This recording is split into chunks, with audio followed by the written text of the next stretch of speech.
You have about 20,000 genes in your DNA. They encode the molecules that make up your body, from the keratin in your toenails to the collagen at the tip of your nose to the dopamine surging around inside your brain. Other species have genes of their own. A spider has genes for spider silk. An oak tree has genes for chlorophyll, which turns sunlight into wood. So where did all those genes come from? It depends on the gene. Scientists suspect that life started on Earth about 4 billion years ago. The early life forms were primitive microbes, with a basic set of genes for the basic tasks required to stay alive. They passed down those basic genes to their offspring through billions of generations. Some of them still do the same jobs in our cells today, like copying DNA. But none of those microbes had genes for spider silk or dopamine. There are a lot more genes on Earth today than there were back then.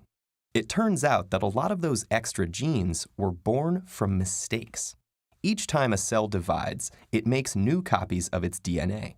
Sometimes it accidentally copies the same stretch of DNA twice.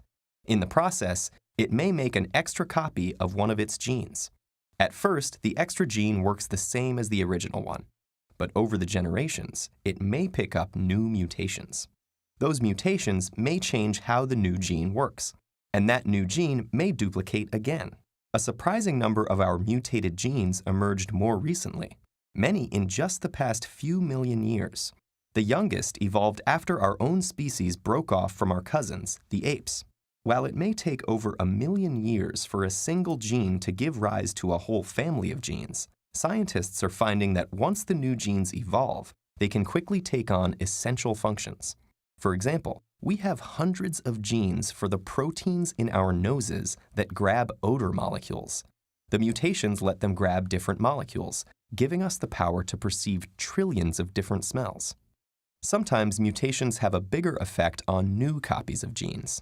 They may cause a gene to make its protein in a different organ, or at a different time of life.